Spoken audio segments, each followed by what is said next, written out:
À ce niveau-là, vous savez parfaitement lancer comme ceci une composition, hop, dans la file d'attente de rendu. Mais vous doutez bien que quand vous avez des tonnes comme ceci de compositions à lancer dans la file d'attente de rendu, vous aimeriez bien avoir des presets à appeler pour pas à chaque fois aller modifier comme ceci vos paramètres de rendu, vos modules de sortie, etc. Donc pour cela, à côté ici du terme rendu optimal et non destructif qui s'affiche par défaut quand vous avez installé After Effects, vous avez moyen ici d'aller appeler des presets. Donc paramètres actuels, paramètres DV, ce sont des presets exactement comme l'espace de travail ici, qui sont fournis par Adobe.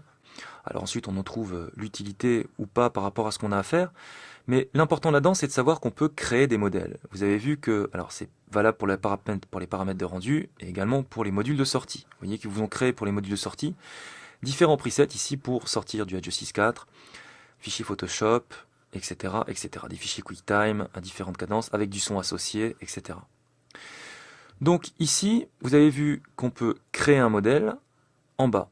Alors il faut savoir que pour accéder à ce menu, c'est également via Édition, Modèle, et vous pouvez accéder à des modèles des paramètres de rendu et des modèles du module de sortie. On va commencer par les modèles des paramètres de rendu. Je sélectionne les modèles de paramètres de rendu et vous arrivez ici. Alors la partie supérieure, on la verra plus tard. Moi, je vais immédiatement dans les paramètres créer un nouveau preset. Je vais modifier, je vais faire n'importe quoi, mettre un rendu en trame, mettre en demi-résolution ici pour le calcul, et par exemple lui dire de considérer la longueur de la composition. Donc là, je valide, et maintenant, j'ai le nom qui s'affiche. Donc c'est maintenant que je vais l'appeler par exemple et les formes. Une fois que j'ai fait ça, je valide.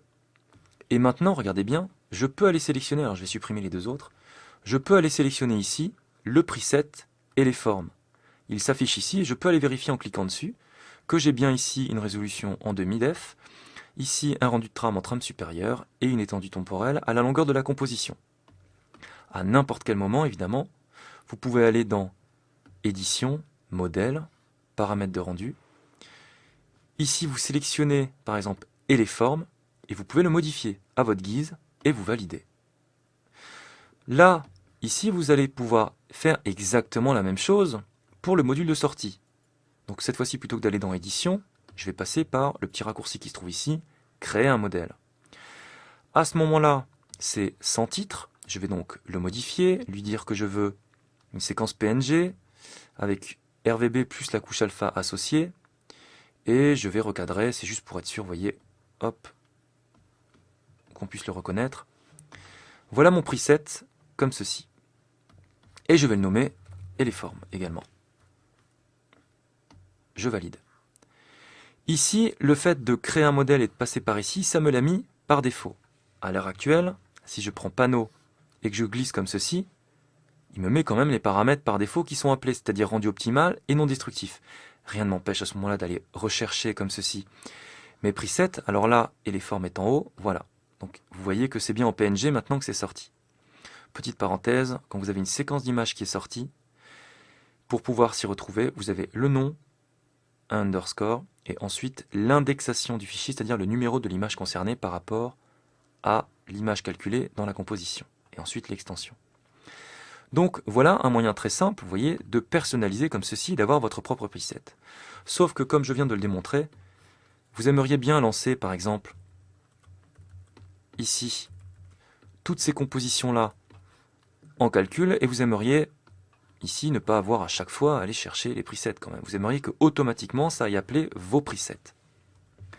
Aucun problème, il vous suffit à ce moment-là d'aller dans Édition, Modèle, de la même façon, Paramètres de rendu.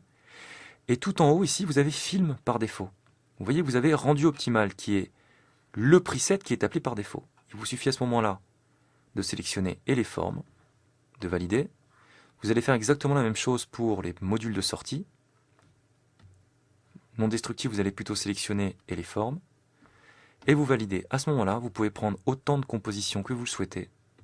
Et hop, vous les lancez en calcul. Et là, vous voyez qu'automatiquement, il vous a appelé vos presets. Donc dès que vous lancerez en calcul, soit en faisant un drag and drop, soit en sélectionnant et en ajoutant la file d'attente de rendu comme ceci, ça appellera vos presets par défaut. Donc voilà un moyen très simple, comme vous pouvez voir, de lancer en calcul avec vos presets configurés. Une petite parenthèse maintenant, quand vous lancez comme ceci plusieurs compositions, vous aimeriez pouvoir ici lancer en calcul, mais à un autre endroit. Vous voyez que là, ce sont des séquences, donc il va falloir mettre des dossiers, etc. séparés. Vous aimeriez par exemple ici lancer dans GRU en calcul, je valide. Celui-ci, vous aimeriez aussi le lancer dans GRU. Ah mince, donc ça veut dire qu'à chaque fois, il va falloir que vous alliez chercher ici, que vous alliez dans GRU, hop, comme ceci, en GRU, hop, comme ceci. Pour les, imaginons, 64 compositions que vous allez lancer en calcul. Comment faire pour que automatiquement il choisisse la bonne destination quand vous drag and droppez autant de compositions? Petite astuce, vous lancez comme ceci un premier fichier en calcul, vous réglez la destination, je vais mettre par exemple dans bannière, vous validez, à ce moment-là vous lancez tous les autres à la suite. Et regardez, il les met par défaut dans bannière, c'est-à-dire que After Effects mémorise par défaut le dernier endroit où il a calculé. Donc voilà un moyen très simple de ici naviguer de manière beaucoup plus rapide dans les différents endroits où vous voulez calculer vos fichiers. Donc voilà pour tout ce qui est ici preset des modules de sortie, des paramètres de rendu et comment, je vous dis ici, aller beaucoup plus vite pour fixer la destination de vos calculs.